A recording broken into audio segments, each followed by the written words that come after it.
국토교통부에서 공동주택 층간소음 개선 방안을 작년에 냈습니다.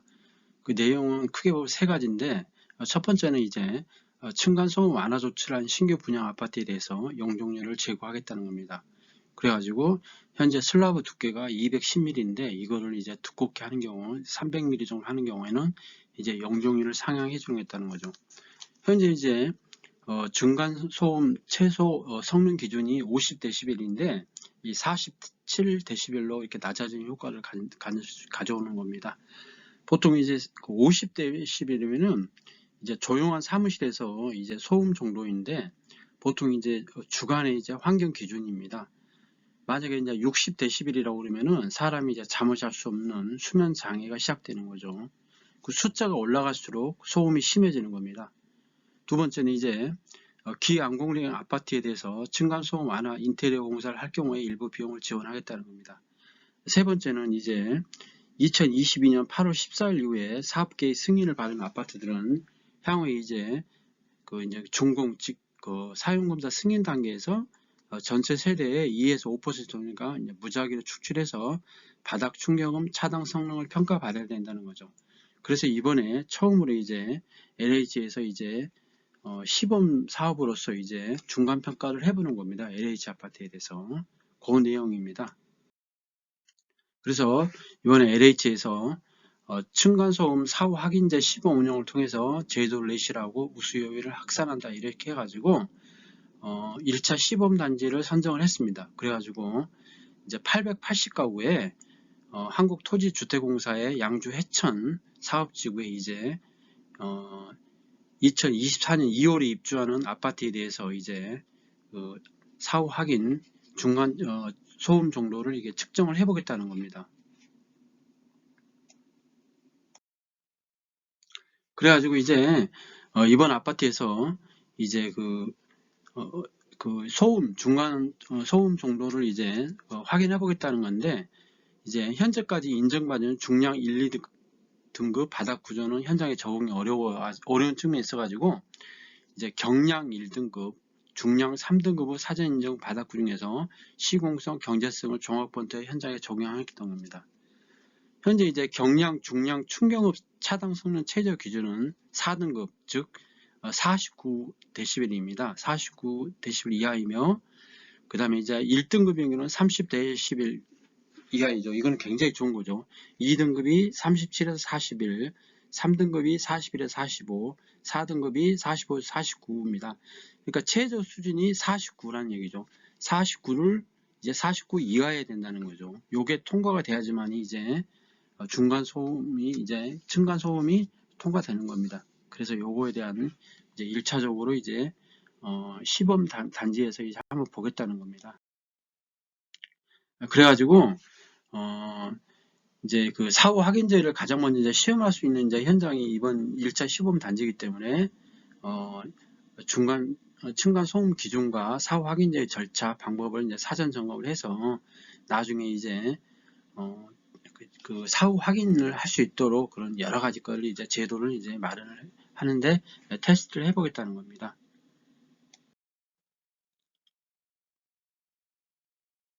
이제 국토교통부에서는 이제 이번에 선정된 시범 단지와 앞으로 선정된 이제 2번, 2차, 3차 시범 단지를 적극 활용해가지고 사후 확인제를 점검을 하겠다는 겁니다. 그래가지고 다음에 이제 민간 아파트에서도 이제 본격적으로 이제 층간 소음에 대해서 이제 사후 확인제를 통해 가지고 이제 계속 이제 제도로 이제 계속 정착을 하겠다는 거죠.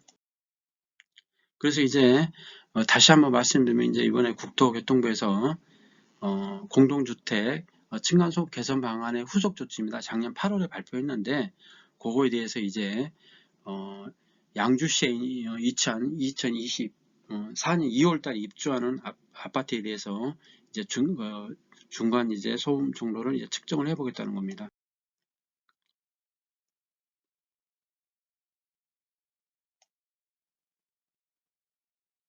그래가지고 이제 아까 최저가 이제 4등급인데 45에서 49dB입니다.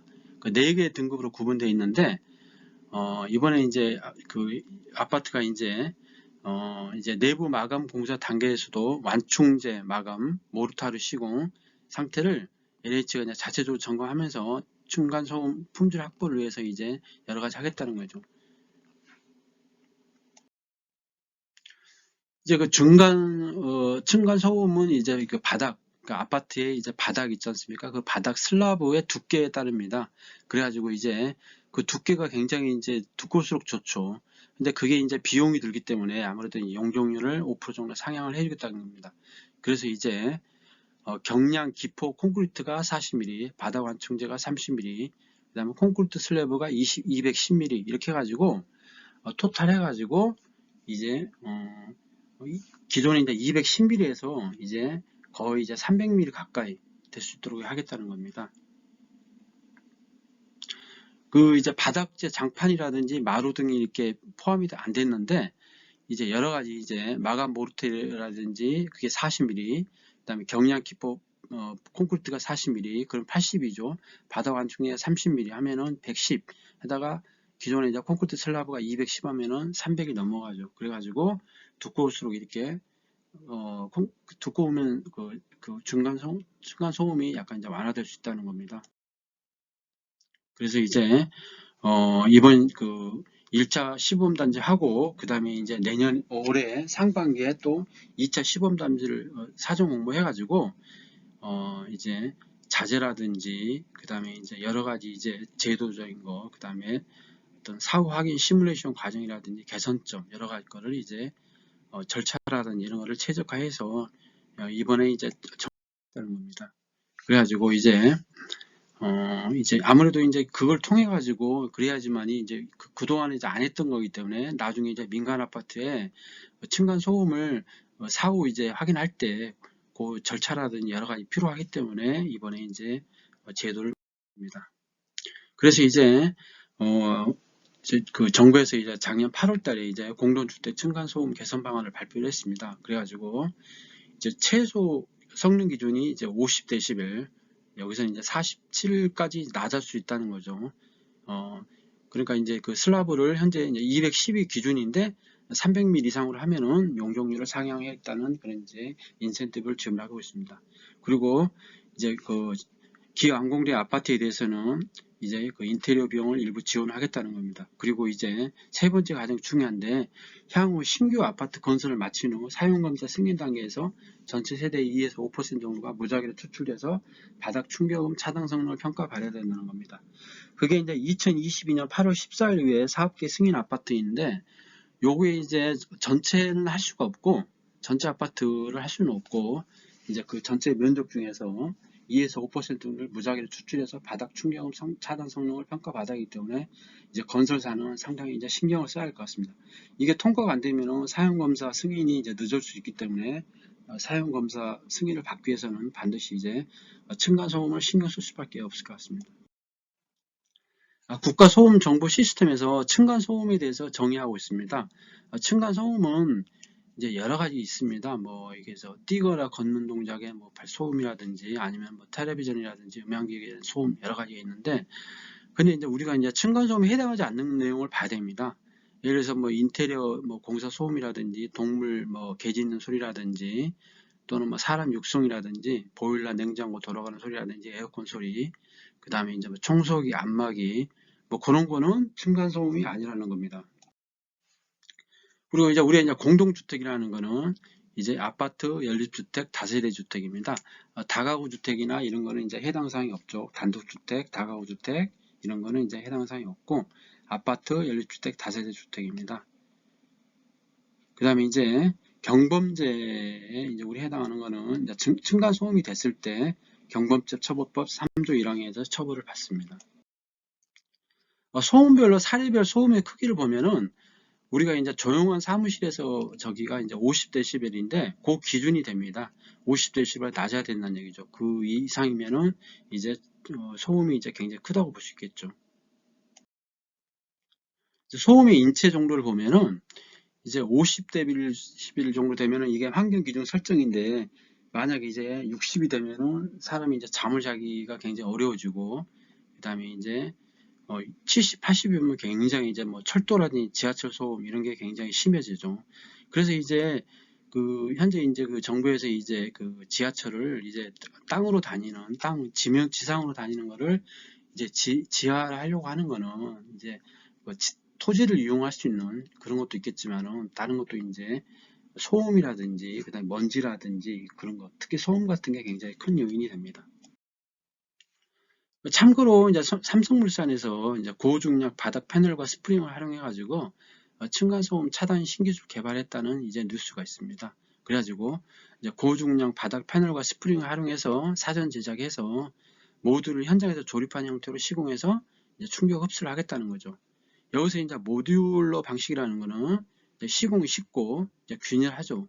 그리고 이제 굉장히 이제 경량 충격음이 20dB 기록하고 중량 충격음이 29dB 기록했다는 거는 이제 가벼운 거 이렇게 충격을 주는 경우하고 또 무겁게 충격을 줬을 했어도 30 이하라는 겁니다. 그래서 굉장히 이제 좋은 효과를 거뒀다고 이렇게 얘기를 하고 있습니다. 삼성물산뿐만 아니고 이제 다른 데서도 이제 이게 층간 소음을 이제 무시할 수가 없기 때문에, 왜냐하면 그러니까 사용 검사가 안 되기 때문에 향후에는 이제 신경을 많이 쓸 수밖에 없을 것 같습니다. 그래서 삼성물산에서 자체 연구소를 통해 가지고 이제 층간소음 신기술로 1등급 성능을 받았다는 거 얘기하고 있습니다.